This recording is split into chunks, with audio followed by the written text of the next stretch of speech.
Sir, for the record, can you state your name, please? Richard Edwin. And your date of birth, please? September 2nd, 1982. And can you take your hood down? The hood down. Have you been diagnosed with any mental health issues? Not recently, no. But you were at one point diagnosed with something? What were you diagnosed with? I don't want to speak on it right now. Okay. Don't answer. He said he doesn't want to speak on it. So today is Monday, April the 11th. It's 10:17 by the time on my iPhone. I'm Detective Sergeant Jeff Allington, badge 7497 of the Toronto Police Homicide Squad. I'm in interview room number 2 at 51 Division, and I'm just awaiting the arrival of an accused person by the name of Richard Edwin. Last name is spelled E-D-W-I-N. And my partner, Detective Phil Campbell, usual spelling, badge 6099, will be arriving with him and court officers or special constables shortly.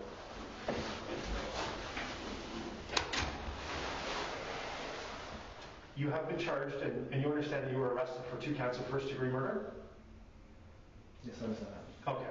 And there are a number of things that we've seized while we're executing our search warrant at the residence. There's a couple of firearms. I know you're a licensed firearms owner, so it's not that you weren't allowed to have the guns. They're your firearms, and they're your guns, but at this point we're going to be seizing. You're not overly familiar with the criminal justice system because you don't have a criminal record. You're not someone that's been in and out of jail your whole life. But I'm going to show you this photograph here. It's taken from 451 Bloor Street. My partner's going to write the number on it shortly. But that's a young man by the name of Kartik Vasudev, who was shot and killed by the Sherbourne subway entrance at Glen Road on April the 7th. On April the 9th, right at about 7 o'clock, at 219 Sherbourne.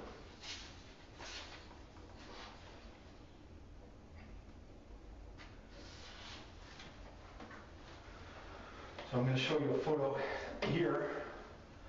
It's a male with a red hat on, black jacket, carrying an orange bag of some sort. He's walking west, back along Dundas Street by 219. His name was Elijah Mahepath. And behind him, in the upper left corner of the photo, we can see there's a male wearing a blue surgical mask with a shirt on it with some kind of a pattern, black pants, and black shoes. You don't have to look at the photo if you don't want to, but it's here. From the same camera, just a few seconds later, on April the 9th, taken at 18:58:57, so 6:58:57 p.m. You can see that the person who had the surgical mask on has moved forward a little bit. There's a gray toque, this multicolored shirt, dark pants, and dark shoes. And it looks to me like in his right hand he's got a firearm that's been drawn. I can tell you this obviously is all on video, so we do have live images of it happening.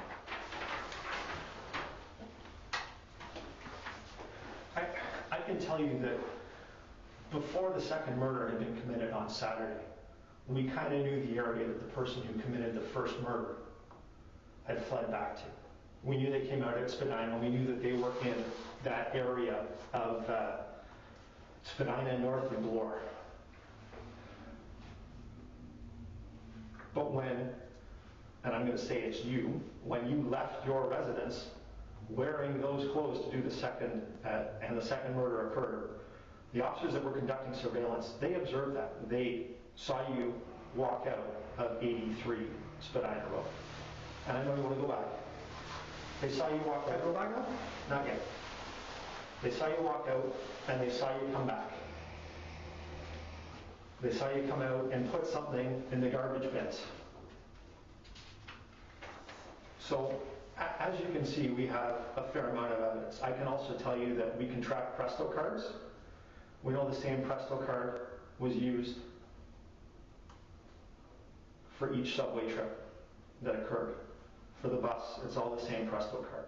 And I know what happened, it's all on video, right? It's 2 shootings are captured on video, both of people who seem to be randomly walking along the street that I don't think have any connection to you.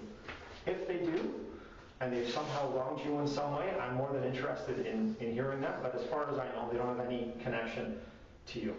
I know what happened, it's on video. I have to prove when it happened, but again, it's all captured on video. Police officers attended the scene. That's all recorded.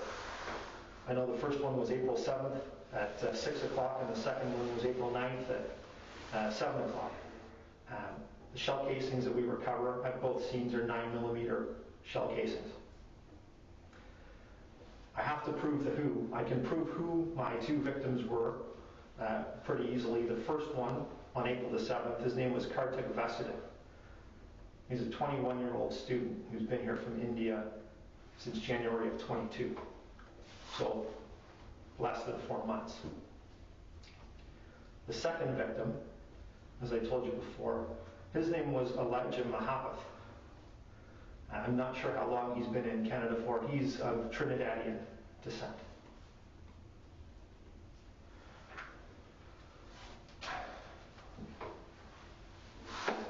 We've recovered some firearms in your residence. They're still conducting the search warrant, so we've recovered 3 firearms.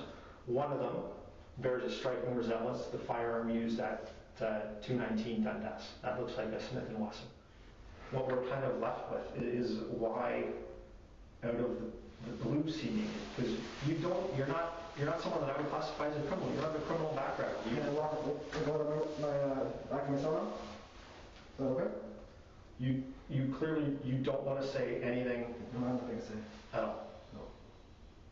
Let's speak a little more the process as for my own best interest, right? I'm sorry?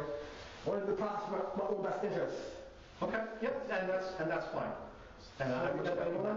What I will do then is because all you've said to me, just to be clear, all you've really said to me so far is you've spoken to your lawyer and you want to go back to your cell, and you've said that a few times. Okay, right. Okay, so what we'll do is we've got to call the same court officer to come back and get you and walk you back to your cell.